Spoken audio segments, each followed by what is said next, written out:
বহুদিনের অপেক্ষার পর আমাদের সেই খুশির দিনটা কিন্তু আজ চলেই এলো। আমাদের কোন খুশির কথা তোমাদের সঙ্গে শেয়ার করতে চলছি। রাধে রাধে বন্ধুরা, তোমরা সকলে কেমন আছো? আর আমরা তো খুব ভালো আছি। আজ আমরা সবাই মিলে ঘুরতে যাচ্ছি পুরীতে জগন্নাথ ধাম দর্শন করতে। এখন বাজে রাত 9টা আর আমরা বালুরঘাট স্টেশনে পৌঁছে গেছি আর আমাদের লাগেজগুলো সব নামানো হচ্ছে। 9:30টার সময় আমাদের ট্রেন। আমি কিন্তু খুব খুশি। সবাই ওইদিকে কাজ করছে আর আমি এদিকে মনের আনন্দে নাচ করছি। যখন আমরা এক এক করে ট্রেনের মধ্যে চড়ছিলাম তখন আমাদের মনে হচ্ছে হ্যাঁ আমরা যাচ্ছি জগন্নাথপুরী দর্শন করতে। আমি তো খুব খুশি ছিলাম আর আমরা সকলেই খুব খুশি ছিলাম যে এতদিনের পর আমাদের ভগবান জগন্নাথ কৃপায় আমরা যেতে পারছি পুরীতে। বহুত খুশি আমরা।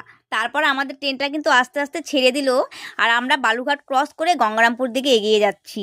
তখন সবাই আমরা খুব খুশি, মজার মজার গল্প করছি যে আমরা ওখানে যাই কি কি করব, কোথায় কোথায় যাব, সব কি কি দর্শন করব, সব খুব আনন্দ লাগছিল। এই তারপর দেখতে দেখতে চালা উঠে পড়লে এবার আমরা সকলে মিলে গরম গরম চা খাবো আর গল্প করব। তো চাগুলো বেশ টেস্টি টেস্টি ছিল। লেবু চা খেতে আমার ভীষণই ভালো লাগে।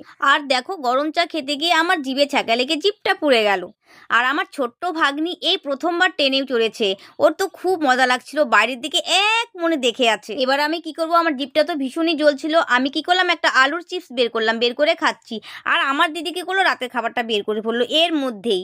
তো কি বলতো, আমরা বাড়ি থেকে খাবার বানিয়ে নিয়ে গেছিলাম কারণ তখন বাজে রাত্রি 9:30। কোথায় নেমে খাবো, তাই আমরা বাড়ি থেকে আলুর দম আর রুটি বানিয়েছিলাম। রুটি নিয়ে ওগুলোই আমরা খাচ্ছি। আর আমাদের খাওয়া দাওয়া শেষ হলো আর ট্রেনটা গিয়ে দাঁড়িয়ে পড়লো মালদা জংশনে। তখন বাজে রাত্রি 11টা। কত মানুষ স্টেশনে শুয়ে থাকে ট্রেন ধরার জন্যে।